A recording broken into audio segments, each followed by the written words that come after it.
All right, welcome to our speaker series.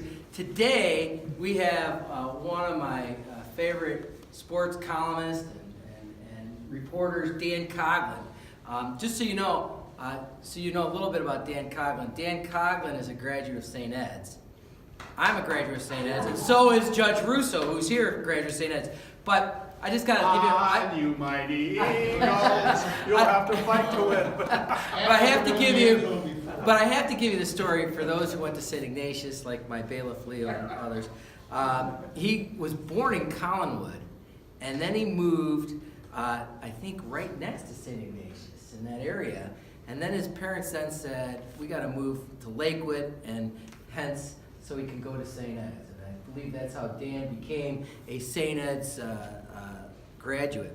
After serving in the Army for the 1st Armored Division, which that's a long time ago, Mr. Coughlin, the 1st Armored Division, he returned to Cleveland and began his distinguished career as a sports writer with the Plain Dealer. He was twice named the Sports Writer of the Year and served as president of the Cleveland Press Club. Now, Mr. Coughlin left the Plain Dealer in 1983. Those who was born in 1983, after 1983, raise your hand. After 1983, just so you know, there was such a thing called the Cleveland Press Club. Anyways, he left the Plain Dealer in 83 and he went to television, and he worked as a sports anchor on Channel 8 in Cleveland. And he served there as a play announcer for the Cleveland Indians on Sports Channel Ohio. Over the years, Mr. Coughlin traveled with the Browns, the Indians, and covered some of the biggest college football games of the 20th century, including 5, and he can maybe talk about 5 major Pro Bowl games. And Mr. Jenkins, yours was none of them when you were at Purdue. Anyways, he was also ringside for several championship fights, including the Muhammad Ali and Joe Frazier series. For those of you into sports, Indy 500, he served and covered 17 Indianapolis 500 auto races in Europe. He shared many anecdotes in his 4 books that he's written. He has written recently his last book called Just One More Story. So it is with great honor and great pleasure to have Mr. Coughlin come to us in the Justice Center to speak about his stories. Mr. Coughlin.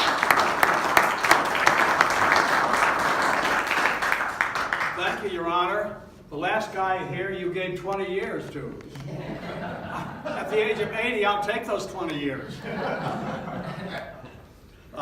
Okay, here is why we wound up living in Collinwood, briefly, in the same parish where I was baptized, in the same church Danny Green was baptized in. And that was the last time, by the way, Danny Green was ever went to church. What? St. Joe's, Collinwood, 146th and St. Clair. Because my mom and dad got married in the middle of the Depression. They had no place to live. So they moved in with my grandmother, my mother's mother, Frances Strain, the first woman deputy marshal in American history. And we lived with her. And then after a while, my father packed us all up and got back to the west side. We lived on Ignatius Avenue in the bottom of a double house. Then to Lakewood, where I grew up in St. Clements Parish. And anyway, the rest is history. There's my grandniece, Hannah Piter, right there. There she is. She's a probation officer or something. But anyway, nice to see several judges whom I've only met socially, thank God.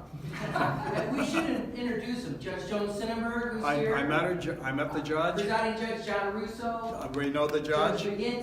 Judge McGinty from Padua. Judge Brian Corrigan. Judge Corrigan from Ignatius. Last but not least, my wife, Michelle Sheehan. Oh, of course, yes. The appellate judge. She overrules you every day. I was just going in order of importance.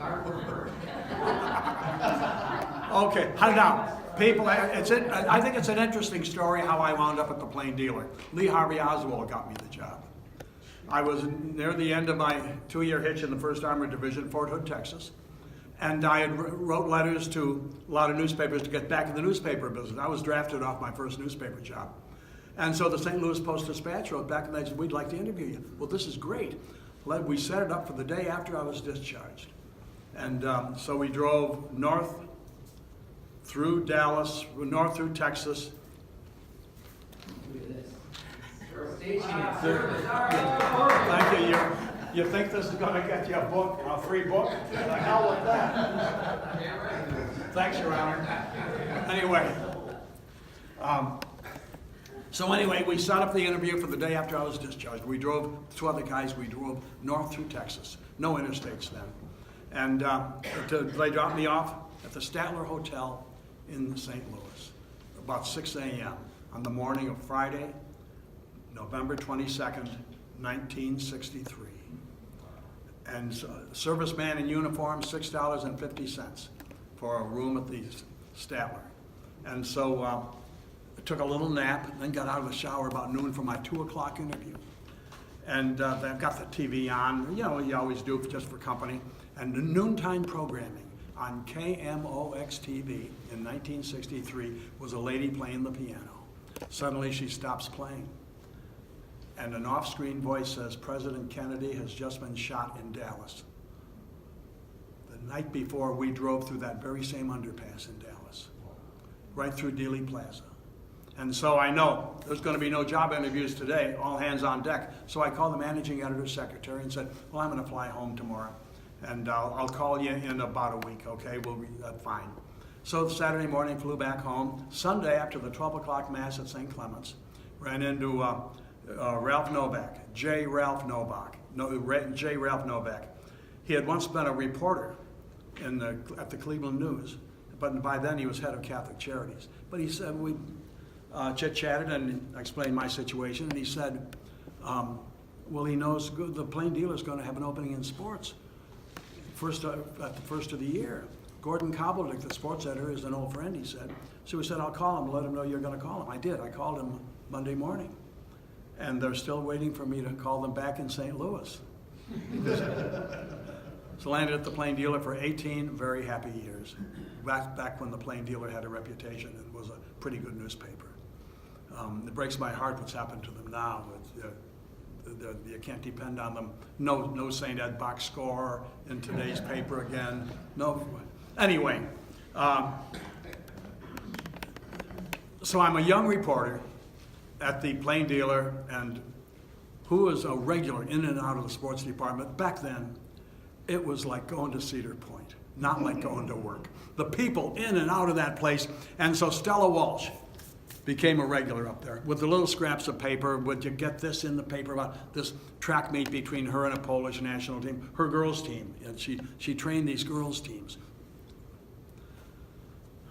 For my niece, Hannah, Stella Walsh was the greatest woman athlete in the first half of the century, one of two of the best in the country. She won Olympic gold medals in the 32 Olympics. She won them for Poland because she was a... Sorry, folks, I'm getting right in your face, aren't I? Because when her parents brought him as an infant to this country, they didn't know anything about having to get naturalized and all that stuff. So she never did. They found when she qualified for the 1932 Olympics on the U.S. team that she was a Polish citizen. So she won the medals for Poland. But nevertheless, she was our girl from Slavic Village, and big woman. I'm going to get into her just a second. But she would, the old timers on the sports copy desk, the old editors and the guys who marked new paragraphs, they were almost rude to her. But so she was almost twice my age. I was like 25 now as a young reporter, and so I treated her with the respect that she deserved. And I got 2 or 3 sentences in. That's all she wanted, not much. And so I became her go-to guy. She was always coaching girls' track teams and basketball teams, coaching girls' teams. That's what she did when she had menial jobs. She was the bartender at some bar, the Starlight Inn or something on Broadway Avenue in Slavic Village. She got mugged one night after getting out of work, and Some guy, a mugger, hit her across the face with a tire iron. Now, she was not a pretty woman, and now her face was spread all over her face, and it was a big head and a big face, and everything about her was big. She was bigger than me and stronger than me. Very muscular, built like an NFL linebacker. Broad shoulders, big calves, slim waist. Anyway, there were always a lot of rumors about her. But she said at one point that this will really cement our friendship if I run against her 100-yard dash. Back then I was smoking and drinking, and now she wants me to run 100 yards. I suggested that we run from the front door of the Plain Dealer at 1801 Superior to the front door of the Headliner a block away at 1701 Superior. That wouldn't do. So she badgers me so much. I went out and we had that race at Cuyahoga Heights track, right off 71st. It goes south from Slavic Village. And so I get there, pull up, get out of the car, take my last drag on my Pell Mell, grind it into the track. I'm wearing my sneakers with a broken shoestring and Madras Bermuda shorts. She's there in her Olympic track uniform. Oh my God. And she's got her girls' track team there. She's got one with a starting pistol, two others with stopwatches, and two more holding the tape at the finish line. And two others are pounding the starting blocks into the track. She really took this seriously, needless to say. And so she says, I'll give you a 10-yard head start.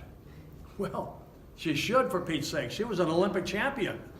And so I held her off by half a step. Feeling pretty good. We're now done. See you, Stella. It'll light up a Pell Mell. She says, congratulations, you have qualified for the finals. No, I've got to run back-to-back 100-yard dashes. So all the way down, she's kicking cinders in my face, and then she insisted we had to go to Stan Orzek's bar on 71st Street, where I threw a 20 on the bar and she drank it up. Years go by. But back then I should mention that not only did she have to hug me every time I saw her and squeeze me, but especially in front of people at the AAU dinner and things like that, she'd have to give me a big kiss. Wow. Anyway, so years go by, and she was shot and killed. Some of the older fellows here may remember 1980. She was going to the Uncle Bill's on Broadway to get red ribbons for the touring Polish national basketball team that we're going to play here that weekend. And two kids were robbing the place just then. They run out the door, guns blazing. She catches a bullet right in the chest and dies. So they take her to the morgue, and Lester Adelson does an autopsy, where they discovered her secret. She had both organs, male and female. The Cleveland Press, in its delicate style, headlined, "Stella was a fellow," when Lester Adelson leaked the results of the autopsy. Thanks, Lester. Anyway, however, yes, she was a hermaphrodite, and I was vindicated. I did not lose to a woman. Anyway, those were great adventures. Later on, Doug Deacon was named the starting left tackle in the middle of the 1970 season. Dick Shafrath, his legs were gone. Just like that they went. Well, because Shafrath earlier that summer, that June, had accepted a challenge from George Lamb, a Chevrolet dealer in Worcester, Ohio, to run from Cleveland Stadium to his high school football field in Worcester. And Dick had become very unusual at the time, especially for an offensive tackle. He was long distance running. And he would get his weight would come down to 215 in the off season. Then he'd have to build himself up again. Anyway, so he accepted the challenge for the use of a Chevy for 1 year. The use of a car. Nowadays, they can buy the dealership. And So anyway, he finally pulls into the Worcester, into Worcester, and they had an ambulance waiting for him with the IVs into his arm, and they take him to the hospital, and he's okay, but his legs were gone. The next coming, he had been the starting left tackle for about 11 or 12 straight years. So this training camp starts, and his legs never came back. And so, middle of the season, they said, we got to replace Shafrath. And so all they had was this eighth round draft choice from Illinois who had been a tight end, Doug Deacon, a rookie. So they announced that he's going to be the new starting left tackle. So that the next morning, I had to tell the Doug Deacon story. Who is this guy? Nobody ever heard of him. So early the next morning, 8 o'clock, I'm in the locker room, and I find Deacon sitting there on a little stool in front of his locker, smoking a cigarette and with some dip inside his lip, and he's spitting into a styrofoam cup. This is our guy. And I had to do the story immediately because the shoes he had to fill. He was only at that time the fourth left tackle in Browns history. First one for 1 year, Jim Daniel in '46, and then Groza for about a dozen years, and then Shafrath for another dozen years, and now here comes Deacon. So, where are you from? He's from Central Illinois. Grew up on a farm in Central Illinois, and he said that tiny town. So, and he had two brothers. So I write a story. Here's Doug Deacon, the new left tackle, after all these years of these icons. And he grew up on a farm in Central Illinois, had two brothers. I write the story, and he didn't tell me that his parents owned most of Central Illinois, had grain silos and tenant farmers. So anyway, I write the story, and the next morning, he walks up to me in the locker room with a paper under his arm, pulls it out, and says, "You killed my brothers." What? Yes, here's the story. First paragraph, Central Illinois, University of Illinois, tight end, grew up on a farm, Central Illinois, and two brothers. Down to the sixth paragraph, Deacon, comma, an only child. I know how it happened. You won't find it very interesting, because we had a dwarf sports writer who was supposed to answer the phones, but his arms weren't long enough to reach the toggle switches on all the phone banks, Dennis Lustig. And so we had to answer all the phones, and we were interrupted constantly trying to write a story back in those days. And so Hal Lebowitz thought he was doing us a favor by bringing in a kid to answer the phones for us. He didn't take into account the fact that his arms are too short to reach the toggle switches on all the phone boxes. So that's a lot of the mistakes happen like that then. They don't have that problem today. They've got no office and no phones. So anyway, so that led it. But I killed his brother, so now he held it against me for all these years. And so I learned a big lesson. Never get involved in a practical joking contest with a guy with time and money. So he would pull a prank, I would pull a prank. It went on like that for years. And he was the first one we knew to have a telephone answering machine on his home phone. This is in the 70s. And he would always have these real humorous messages.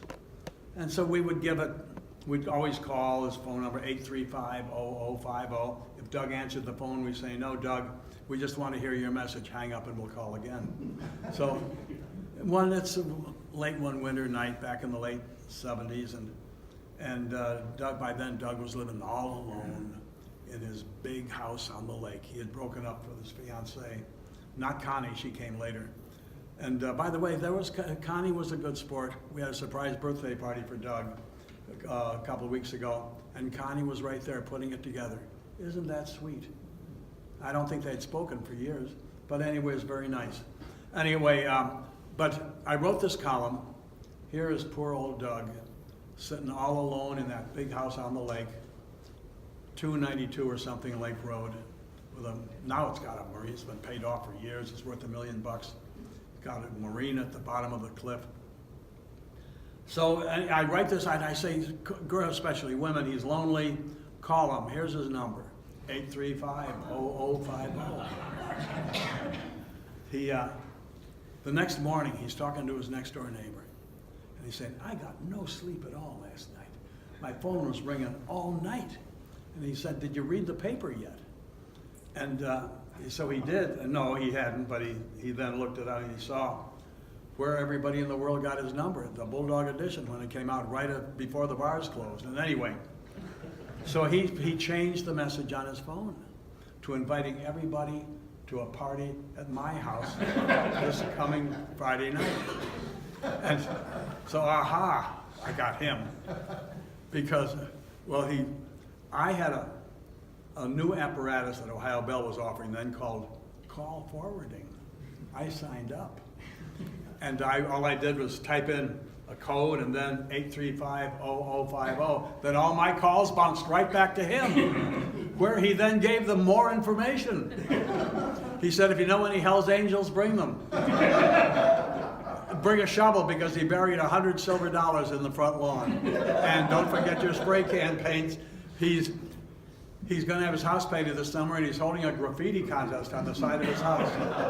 That Friday night, I got home. I had just written the obit for Jesse Owens, who died a few days later. And I walk in my house, and Maddie and I weren't married yet. Think he would have gotten away with that then, with her around? No. So anyway, I walk into the house, and there's 100 people there that I don't know. And they're all drinking beer and smoking grass. And it was the sweetest smell in that house. Wow. So that was life with Deacon. Then later, some really fun times occurred when they put me on the baseball beat, late 70s. And that's when I met Joe Charbonneau. He was a rookie in 1980. And the day before the opening game, they had a workout at the stadium, always to promote opening day. And I wasn't in spring training that year, so I didn't know this rookie Charbonneau. He would come out of nowhere. Had never been higher than AAA, than AA. And here he wins the left field job. So I'm in the locker room after the workout, and Dwayne Kuiper comes up and takes me by the arm. Says, do you know that Joe Charbonneau? I said, no. Come on. He said, he's your guy. Takes me over to him, introduces us, and I said to Charbonneau, you know, just like we did with Deacon, nobody knows you, I got to tell you a story. Will you come up to the stadium club with me right now? This is the day before this kid is going to play his first major league game. Up to the stadium club, and I said, on the way, he said, I'm told that you can drink beer through your nose. He said, that's true. And you pull your own teeth and you sewed up your own scars? Yes. You are my guy. Come on up here. We sit down at the bar and ordered 2 beers, 1 glass. And so he shows me how he can drink beer through his nose. This works. Anybody can do this, and it's harmless. Yeah. But it's got to be a long neck. Get it in there, tuck it in there in your nostril. Tip your head back, and that you can drain that beer. It goes there. There's a passage in there. It'll go right from the bottle through your nose, right down into your stomach. It works. So he said, you know, I can do it with a straw too. Oh, got to see, this was a multi-tool player. So we had 2 more beers, 2 glasses. So all they had were those little cocktail straws. And Buddy, same thing. Got that straw up his nose, and he had to make sure it's tight in there. Drained the glass through his nose, through the straw. And he said, you know, I could open a beer bottle with my eye socket. Oh, God, this goes on and on. So, but it's got to be a twist off. So 2 more beers, don't open one. It's in that, snaps it right off. Amazing. I said, what about now? You once pulled your own tooth. Yes, he said, with a vice grip. He grew up real poor. His mother was raising 6 kids all alone in Northern California. She had some roots back in Toledo, but by then they were living in one of those towns that John Steinbeck would write about, tough old Northern California towns. And they had no money whatsoever. And when he had toothache that was so bad he had to pull it himself, used a vice grip, and he pulled his own tooth. Yipe.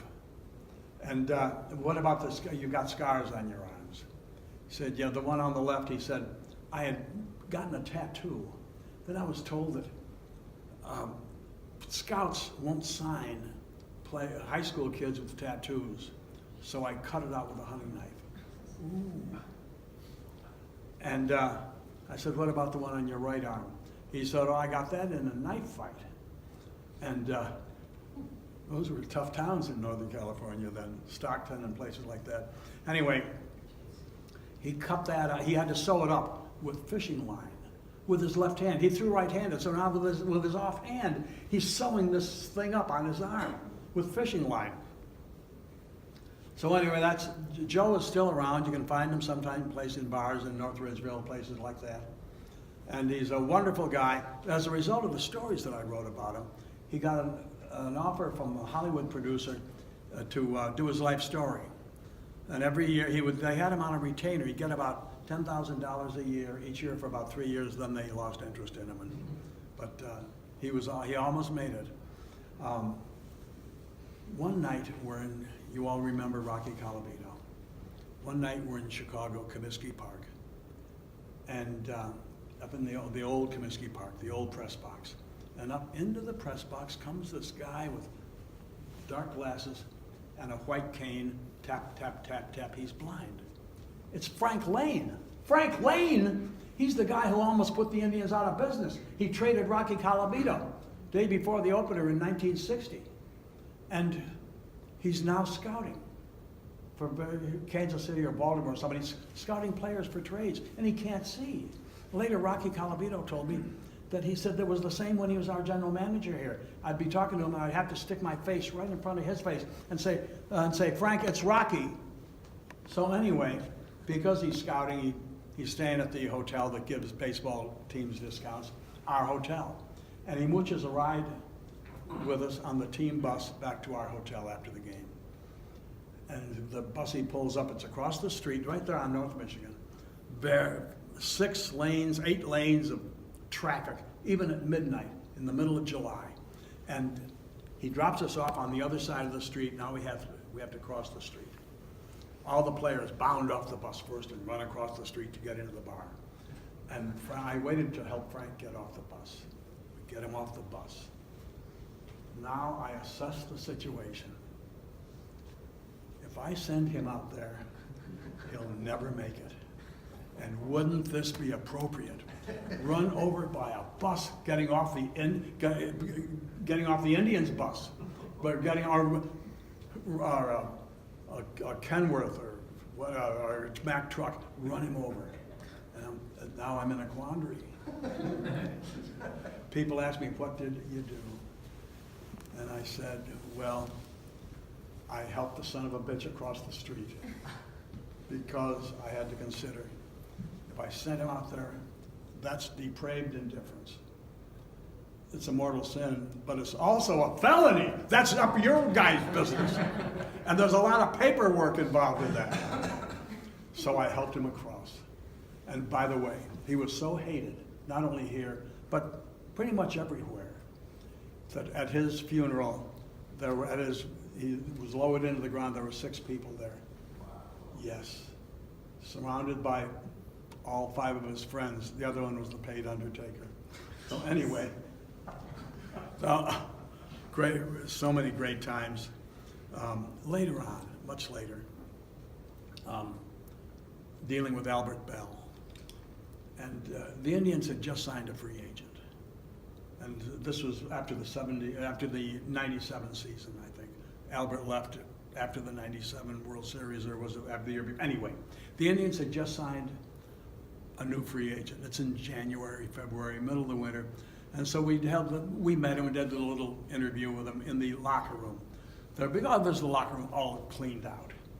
And because there was a convenient table where we could sit around, and new players sat there with the TV cameras and a couple of reporters.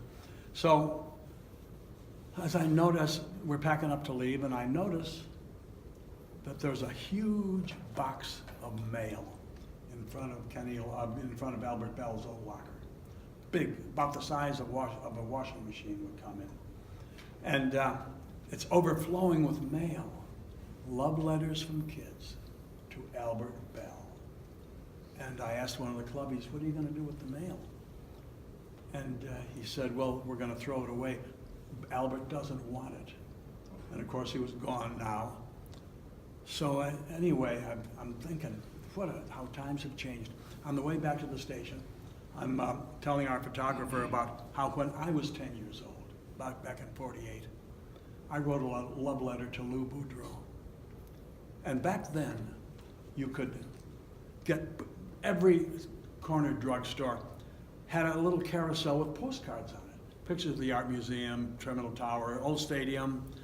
And for a couple of years then, when the Indians' frenzy was going on, you could get glossy black and white photos of Indians players on a postcard. So I got Lou Boudreau, who didn't love Lou Boudreau, our player manager, took us to the World Series in '48 and we won it. And he was the MVP that year. Over 100 RBIs, 100 runs scored. He struck out 9 times that year. He batted third, was a power hitter too, struck out 9 times. It's in the record book. You can check it in the book. Not in my book, but no, yeah, that story is in one of my books. Anyway, so I wrote it 3 weeks later, and I wrote this letter, enclosed the postcard, asked him to please sign your picture. 3 weeks later, this is the middle of the pennant race. He's the player manager, making pitching changes and everything from his shortstop position. It comes back in the mail. And I could see, he had to go back. I was 10 years old. And I didn't think to include my address at the bottom of the letter, or perhaps even address it to me on the postcard. No, he had to go back and find the envelope. There's my, up in the upper left hand in my 10-year-old scrawl, our home address. So he addresses the postcard to me. His same handwriting. Signs it, of course. And it arrives in the mail. And here's what I had. I had Lou Boudreau's picture. I had his fingerprints. I had his handwriting. And I had his DNA because he licked the stamp.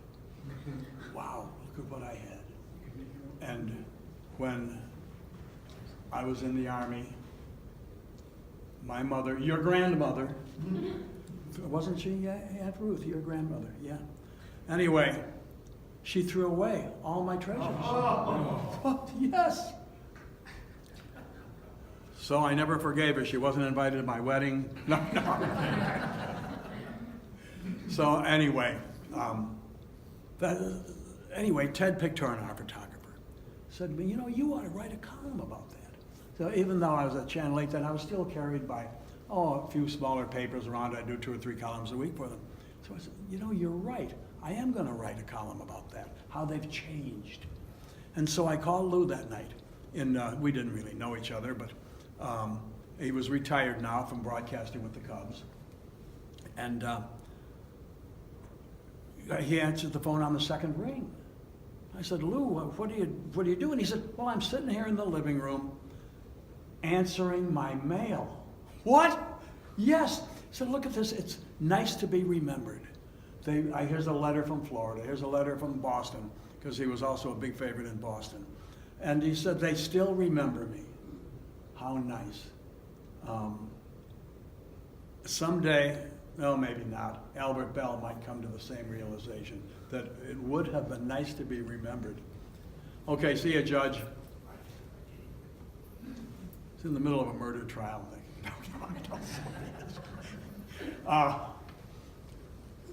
One of my favorite football players. By the way, it's 1:15. I don't know how this fits into all your schedules, but I've got all day. So one of my favorites was Bob Gain, defensive tackle of the Browns from 52 to 64. Great guy, Bob Gain. Did he drink? Wow. And that's what got him in trouble. It's a few days, after his playing days, he and his wife Kitty, also a delight, They bought, and when he was playing here in the 50s, bought a house in Timberlake. That's where they lived until they died. And Bob almost died prematurely because in the early 90s, it's a couple of days before Christmas, and Bob said to Kitty, I got to run a few errands here.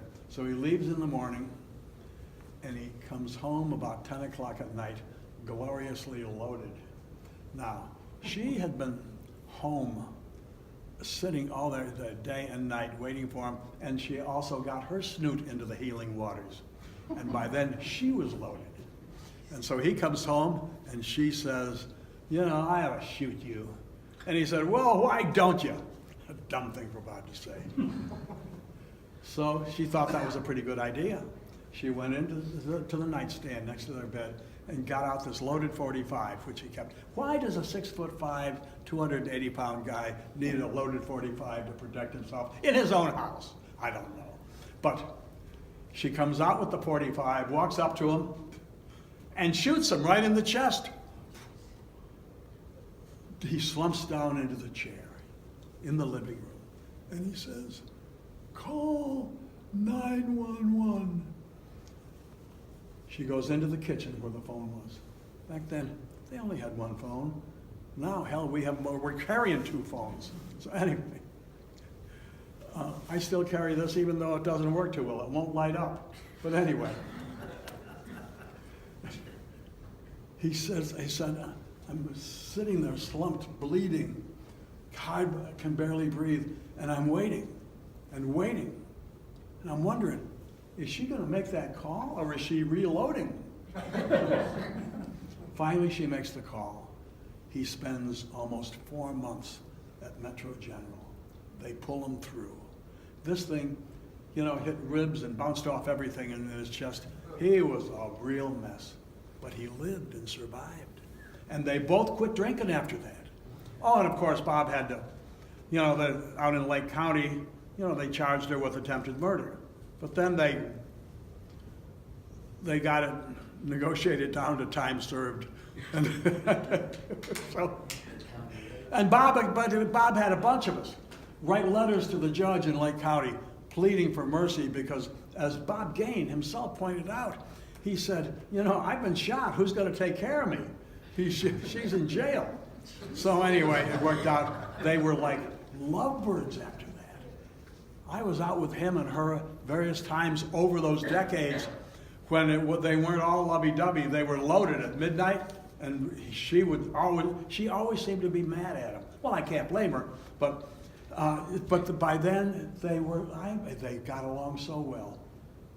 And then, funny thing, when Bob died first, and we had we're at a funeral home out there in Eastlake, right next to the baseball stadium on Route 91.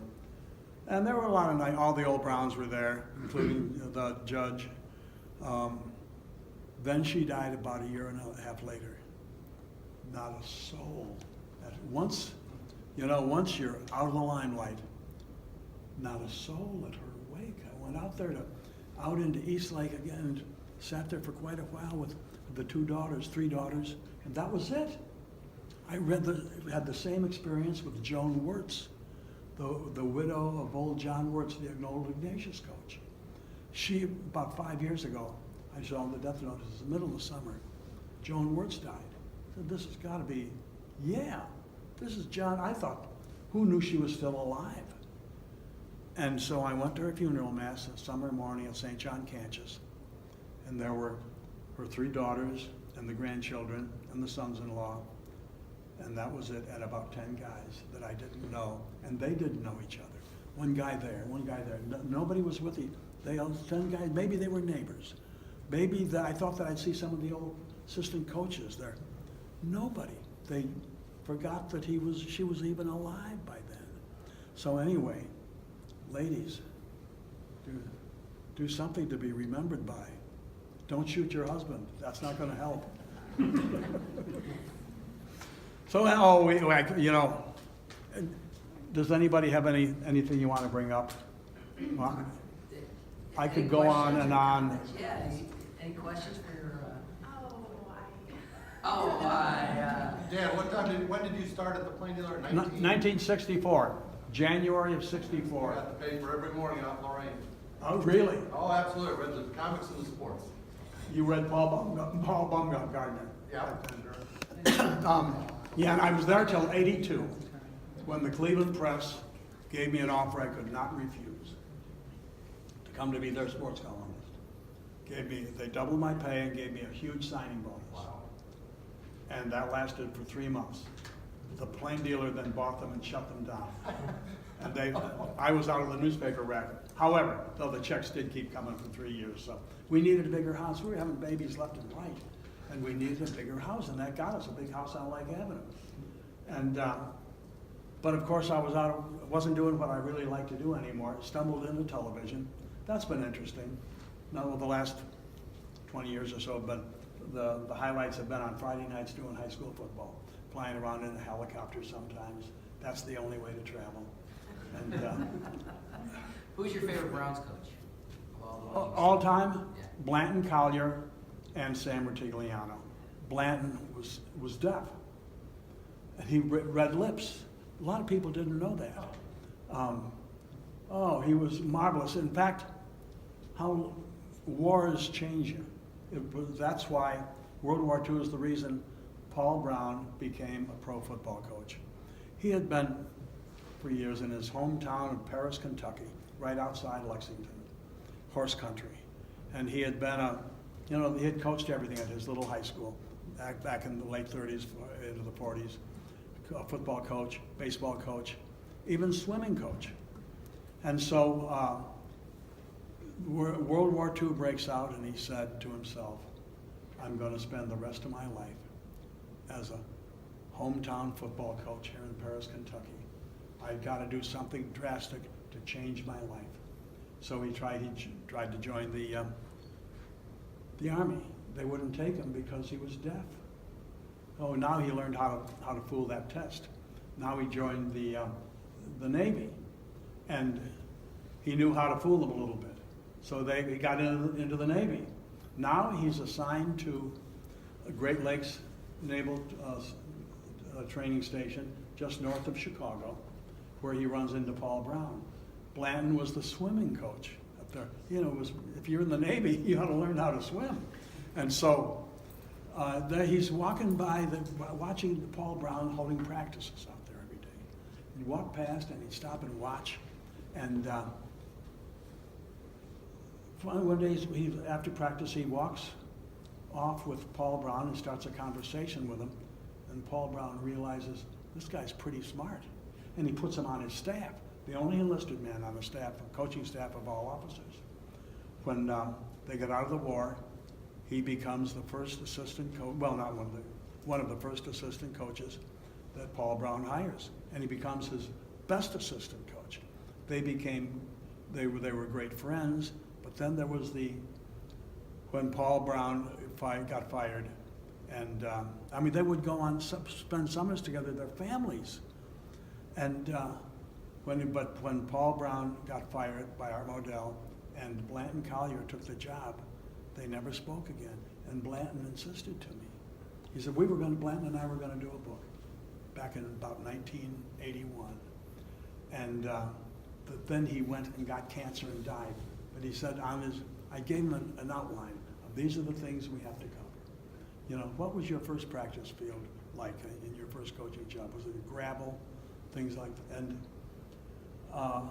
as he's dying, his daughter said he had my outline still in his hands, saying things that we have to cover for this. So we never got the book done. But he told me so many things about growing up deaf and learning to cope. And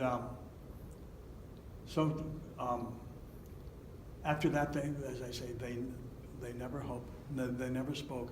Paul Brown held a grudge, even though Blanton called him, by the way, before accepting the job, called Paul and said, I won't accept this job without your blessing. And well, it puts a guy in a situation like that. What are you going to do? Of course he had to say, sure, take the job. Somebody was going to take the job. But Paul Brown could never forgive him for that. And so they never spoke again after that. And Blanton's daughter, was also, she recalled sadly as she was a little kid, and she would be at Blanton's house, she would be at Paul Brown's house, or Paul Brown would be at their house, and there was a piano, and she would play the piano, or Paul Brown would play there was a piano and a violin involved, and they were playing all those things. And she remembered those happy days, their family trips together, the two families. Boy, what a tragedy that was. So Bill Belichick was not your fan, or one of your fans? Oh, no. Even Bill though Belichick, he had something to do with the Browns moving, I think, because when he fired Kozar, the people in this town turned against Belichick so badly that for 6 months after he let Bernie go, the Brucksville police had to keep a squad car parked in his driveway every night for 6 months because there were threats on Belichick's life. Oh, yeah. And so that's why he doesn't even like to talk about Cleveland days anymore, because I think he probably knows he screwed up. He's not a likable guy to start with. But then you compound it by just trying to be mean and rude to everybody. He went out of his way to make everybody in this town hate him. I'm right there in the first row there. What a jerk. Yes. Casey was pretty close with him. He did. And I give Casey credit for this. Sorry. Because that's our, Thank you. thanks for coming, It's Your a lot Honor. of fun. It's Okay. one of the better lunches I've had in the whole. Nice job. Thank you. She seems nice enough, huh, for a judge. I was but anyway, away from Belichick for 1 second. Talking to Dick Ambrose last week. He's a sports icon. We do a thing once a month, but I interview Cleveland sports icons. Harrison Dillard, Sam Rutigliano, Mike Hargrove are sports icons. Did Dick Ambrose last Friday. And talking to him, we talk an hour about your life and times. And I asked him about what are your favorite movies that involved courtroom scenes. And I'm thinking on a rather higher level, Inherit the Wind and the Caine Mutiny. And he said, my cousin Vinny. Now, see, she said, I said, my cousin Vinny, that's one of my favorite movies. Why would you? He said, because that's a training film in law school. What not to do? I didn't realize that. Well, I don't know. Cousin Vinny won the case. That's right. Oh, but it's been a truly great life. I had made a list, but I forgot my glasses. So I can't even read my own list.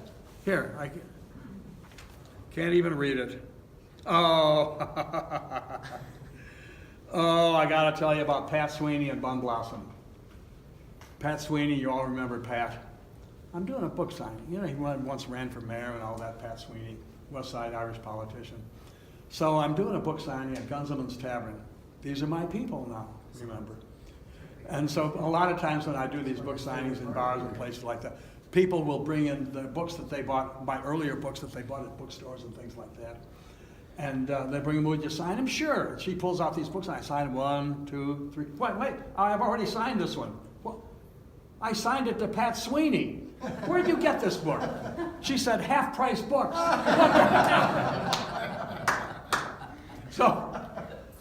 So he probably, I probably gave it to him free. Maybe not.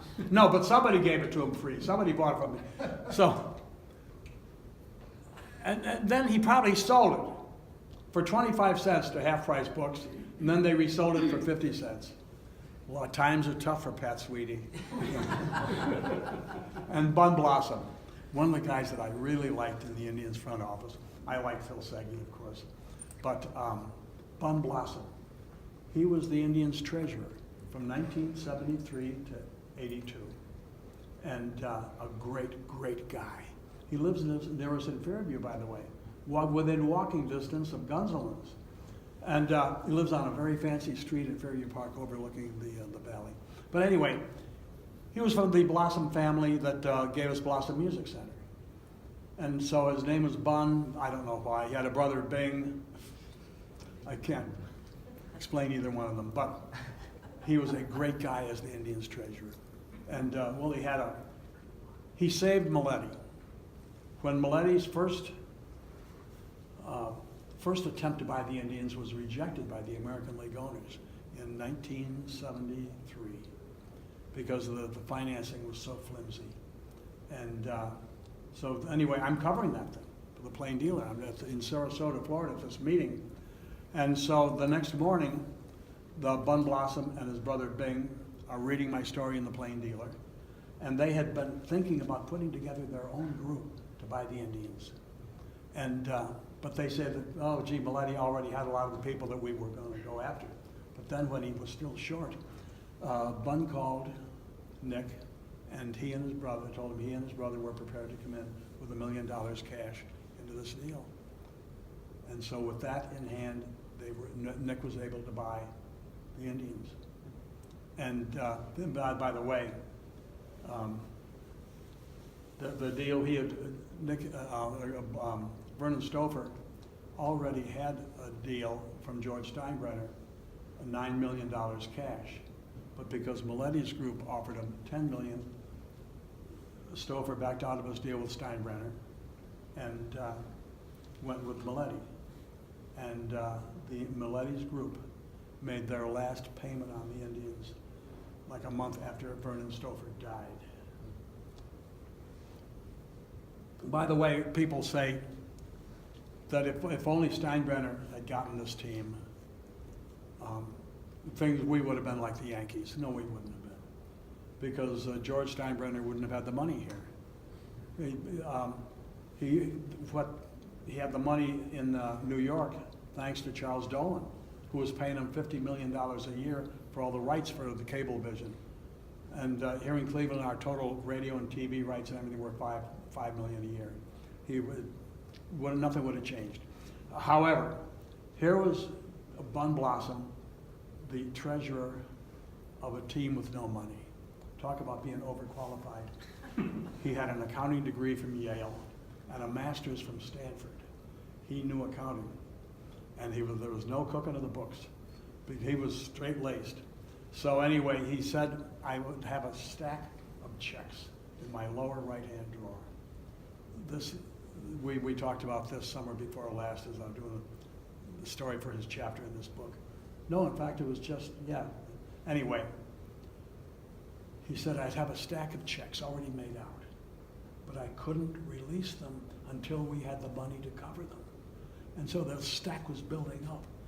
And so after every season, the Indians would have to have a cash call among their various 50 partners. Some would participate in the cash call and others would not. Those who helped them answer the cash call, their stake in the Indians would increase, and those that did not, their shares were diluted. But anyway, so that went on. He hated working for Gabe Paul, but he loved Ted Bonda. And here's how bad players wanted to get out of Cleveland back then. There was Jim Bibby, pretty good starting pitcher, was owed a $50,000 bonus one December. And the check was made out for him. But Ted said, I can't give it to him because it'll bounce.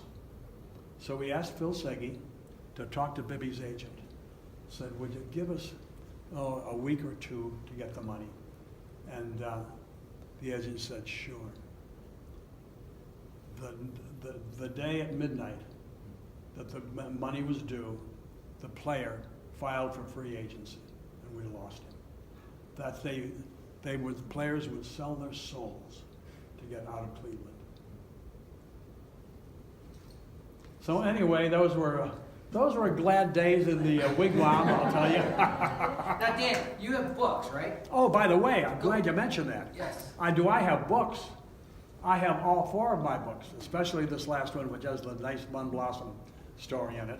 And they are available for only $15 each. Normally, $17 from the Barnes & Noble, plus tax. The trunk of my car is a tax-free zone. And one last thing about Bun Blossom. I do like him, always did. He's now about 77. And he said that when he turned 65, got his first pension check in the mail. He was surprised he wasn't expecting it. Here comes his pension check from the Indians, $50.76 a month. He's still getting it, and he says, I managed to get by on it. Well, he's living on the family's millions. He's giving it along. His main job is to give the money away. What a good guy. One more story. Well, That's a good book. I read thank you. it. Thank you. Read it already. Thank you. Thank you. Any Well, thanks, questions, everybody. Dan, any comments? He's here to sign books and whatever you